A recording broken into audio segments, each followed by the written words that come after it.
Siap semangat belajar untuk kali ini? Sebelum belajar, kita baca basmalah terlebih dulu yuk. Bismillahirrohmanirrohim. Supaya dapat memahami materi dengan baik, ikuti petunjuk belajar berikut ini. Yang pertama, duduklah bergabung dengan kelompokmu. Yang kedua, perhatikan setiap arahan dari ibu guru. Pahami dan cermati materi yang disampaikan. 3. Ikuti perintah pengerjaan evaluasi. Yang keempat, ikuti pembelajaran dengan tertib. Dan yang kelima, tanyakan hal-hal yang belum jelas. Selamat belajar! Tujuan pembelajaran hari ini yaitu 1. Memahami ide pokok atau gagasan suatu pesan lisan, informasi dari media audio, teks akurat, dan instruksi lisan yang berkaitan dengan tujuan berkomunikasi.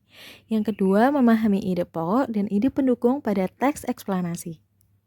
Yang ketiga, mampu berbicara dengan pilihan kata dan sikap tubuh atau gestur yang santun, menggunakan volume dan intonasi yang tepat sesuai konteks. Yang keempat, mampu menulis teks eksplanasi dengan rangkaian kalimat yang beragam informasi yang rinci dan akurat. Yang kelima, terampil menulis tegak bersambung. Kita mulai belajar dengan menyimak video berikut ini.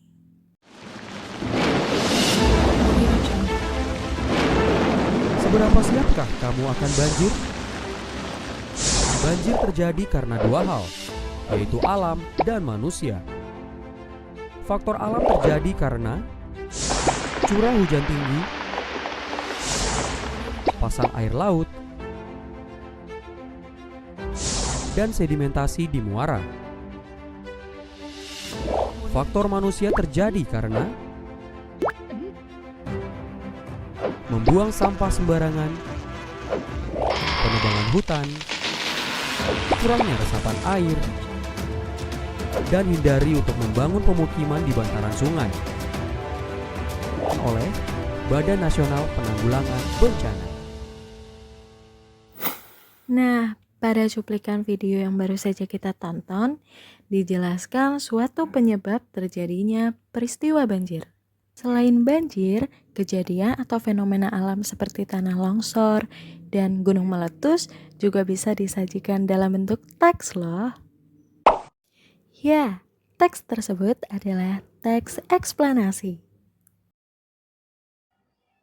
Pengertian teks eksplanasi. Apa sih itu teks eksplanasi, teman-teman? Teks eksplanasi yaitu jenis teks yang menjelaskan suatu fenomena atau kejadian secara mendetail dan sistematis, dan biasanya memberikan informasi tentang penyebab, proses, dan dampak dari fenomena ataupun kejadian, seperti di video tadi, yaitu banjir. Materi selanjutnya yaitu ciri-ciri teks eksplanasi. Terdapat 6 ciri-ciri teks eksplanasi, teman-teman. Yang pertama, bertujuan menjelaskan. Yang kedua, isi yang informatif. Yang ketiga, struktur yang teratur. Yang keempat, penggunaan bahasa formal. Yang kelima, penyajian data dan fakta. Yang terakhir, yaitu menggunakan klausa waktu dan sebab akibat. Nah, selanjutnya yaitu struktur teks eksplanasi. Teman-teman, untuk struktur teks eksplanasi ini ada 4 ya. Yang pertama itu ada pendahuluan, yang kedua ada pembahasan utama, yang ketiga ada contoh dan ilustrasi, dan yang terakhir itu ada kesimpulan. Untuk pendahuluan sendiri itu maksudnya apa sih? Nah, pendahuluan ini adalah bagian yang memperkenalkan pembaca kepada topik yang akan dijelaskan. Biasanya, pendahuluan menyajikan gambaran umum tentang fenomena yang akan dibahas dan mungkin menyebutkan tujuan dari penjelasan tersebut.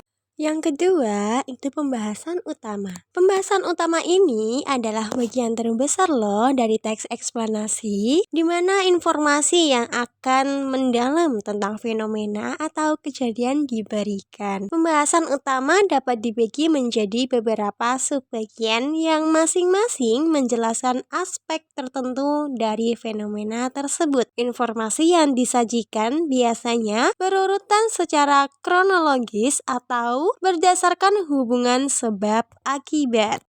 Yang ketiga, yaitu contoh dan ilustrasi. Bagian ini mungkin menyertakan contoh-contoh konkret, ilustrasi, atau kasus studi untuk mendukung penjelasan yang diberikan. Contoh ini membantu pembaca memahami konsep secara lebih baik dengan melihat aplikasinya dalam situasi nyata. Nah, yang terakhir teman-teman, kesimpulan.